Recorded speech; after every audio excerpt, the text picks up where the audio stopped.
Estratégia para estudar embriologia para o Enem. Estude do jeito certo para garantir mais acertos na sua prova de natureza. E muita gente tem medo de estudar embriologia por dois motivos. Porque é um assunto que é cheio de detalhes e segundo, é um assunto que sempre que aparece no Enem, ele traz questões de um nível de dificuldade maior. Então, é por aí que a gente já começa a pensar na estratégia, certo? Estratégia para questão difícil. Só vá para esse conteúdo se você já está bem fundamentado nos conteúdos que mais caem e carregam questões mais fáceis. Por quê? Porque você precisa focar neles, porque eles vão aumentar a tua TRI. Já assuntos como embriologia estão no nível aqui de ser um diferencial na tua prova. Se você faz questões fáceis e faz questões médias, acertar uma questão difícil pode ser a cereja do bolo para contribuir ali com a tua nota de uma forma mais significativa.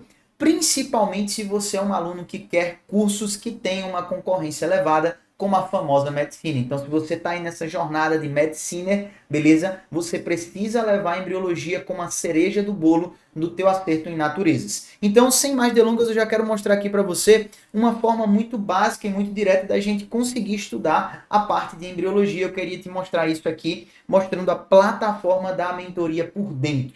E olha só, quando a gente olha para a embriologia, nós vamos ter aí dois módulos específicos que eu separei para a gente conseguir estudar isso de uma melhor forma.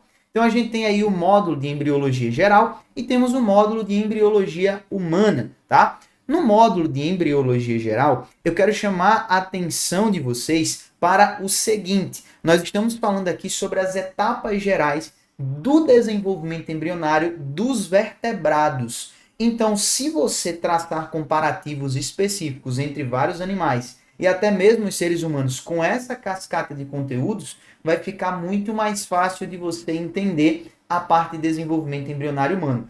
Principalmente para te conferir um leque de quê? De que você vai passar a enxergar as coisas de forma comparativa. Por quê? Uma das questões que já caiu sobre embriologia nos últimos Enems, aqui eu estou gravando esse vídeo em 2025, então para uns 3 Enems para trás a gente teve uma questãozinha que comparava o sistema circulatório de um feto com o sistema circulatório de um peixe. Então, olha só, era essa comparação que a questão do Enem queria de você. E somente um conhecimento mais aprofundado da parte de embriologia ia te garantir esse tipo de questão. E aí, qual é o seu olhar? Como é a estratégia, professor, para eu conseguir desenvolver isso aqui? Primeiro de tudo, o que é importantíssimo de você saber, quando você tem as etapas do desenvolvimento embrionário, porque o Enem ama fazer perguntas sobre elas.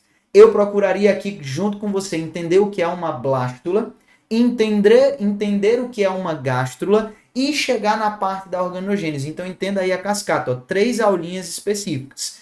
A blástula, a gástrula e depois lá a organogênese. Professor, que diabo de nome é esse? Gente, nada mais é do que a organização das células. Quando as células estão ali em forma de um colazinho bonitinho, você vai ter ali o estágio de blástula. Quando você chega ali no estágiozinho da gástrula, você já tem as células divididas em 3 etapas específicas. Quando você chega na organogênese, essas células já estarão dando origem aos tecidos adultos, tá bom? Então a gente já vai estar vendo ali se formar um tecido adiposo da vida, um tecido muscular, um tecido ósseo e assim por diante. Então vai ser muito importante para a gente ter uma continuidade.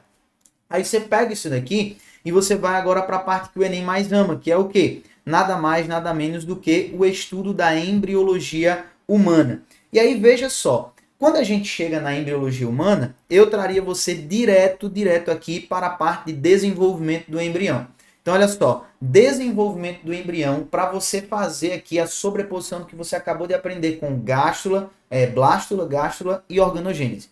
Você já faz a sobreposição aqui, você aplica esse conhecimento, já que os seres humanos são um grupo de vertebrados também, tá? E aí a gente vai depois, olha só, ver depois, você vai entender um pouquinho sobre fecundação e implantação. Por quê? Porque esse conteúdo vai estar associado lá na parte de sistema reprodutor também, quando a gente estiver falando sobre o ciclo menstrual. O ciclo menstrual da mulher, ele vai estar diretamente relacionado com esse processo de ocorrência da fecundação ou não, e da implantação ou não deste embrião na parede do útero.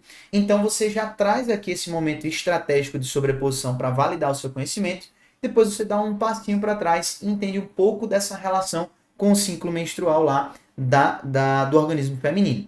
E aí, um conteúdo à parte que eu traria para você, né, estudar de forma mais aprofundada separadamente, seria justamente esse conteúdo da gametogênese. Você vê que aqui a gente tem aulas específicas de 15 e 13 minutos para conversar sobre a formação dos espermatozoides e sobre a formação dos ovócitos femininos. Por quê? Porque é muito importante a gente entender como que essas células reprodutivas se formam, para que nós possamos entender como elas vão participar desse processo reprodutivo, desse processo embrionário, a partir da formação do zigoto.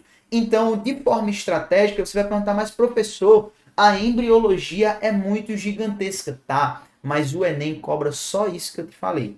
Questãozinha sobre comparativo de vertebrados com desenvolvimento embrionário humano, a parte de relação da embriologia com o sistema fisiológico feminino, tá? O reprodutor, e aí essa partezinha anexa da formação dessas células reprodutivas, que ela precisa de um fundamento prévio, um pré-requisito, é você já ter passado pela etapa de biologia celular e ter compreendido já a meiose. Porque se você chegar numa aula como essa sem entender sobre meiose, você está perdendo tempo. Então pode largar isso daqui, que cai muito pouco, tem uma incidência baixa. Então a estratégia é vir com a meiose já bem sedimentada, bem fundamentada, para você conseguir entrar de cabeça nesse conteúdo. Entende? Por quê? O que é que acontece? A embriologia, como eu falei, é um assunto aprofundado e quando cobrado é mais difícil. Eu preciso de assuntos que são pré-requisitos mais fáceis, que têm uma incidência maior e com recorrências de questões fáceis e médias maior, para que eu possa vir bem fundamentado aqui para, primeiro, entender esse conteúdo de forma aprofundada e estratégica, e segundo, gabaritar essas questões, tendo gabaritadas outras que podem potencializar minha TRI, e não ferrar com a minha TRI. Por quê? Eu erro uma questão de mitose, mas eu acerto uma questão sobre gametogênese. Para o Enem, isso é incoerente. Então, o TRI vai lá para baixo, certo? Então, essa seria a ordem estratégica para você entender embriologia. E eu digo aqui sem medo de errar, o seu foco para estudar essa matéria que tanta gente tem medo. Principalmente, por quê? Porque é cheio de detalhes. E segundo lugar, tem muita gente que força ainda a estudar isso daqui. Por quê? Ah, professor, porque eu vou ser médico, eu vou entrar aí para o ramo da área de saúde, eu tenho que chegar na faculdade sabendo sobre embriologia. Não, você tem que saber resolver questões de embriologia. Conhecer a embriologia para aplicar lá nos seus diagnósticos, prognósticos e análise de pacientes, você vai aprender isso na faculdade. Aqui é você olhar para o que realmente cai e que isso esteja fundamentado com outros conteúdos pré-requisitos que você já trilhou aí dentro da sua cascata pedagógica, tá bom? Então, esse é o seu olhar. Então vem comigo que eu garanto a você que você vai chegar nesse 15 de 15 e com uma TRI de dar inveja. E como eu sei que esse tipo de estratégia já está embutido nas nossas coisas, eu tenho que te fornecer esses 15 dias de acesso gratuito. Então se você quer usar essa plataforma para estudar embriologia do jeito que eu te passei aqui, clica aqui embaixo e resgata seus 15 dias de acesso para você ver como é mais fácil aprender com estratégia. E eu te espero aqui dentro da M Academy. Valeu!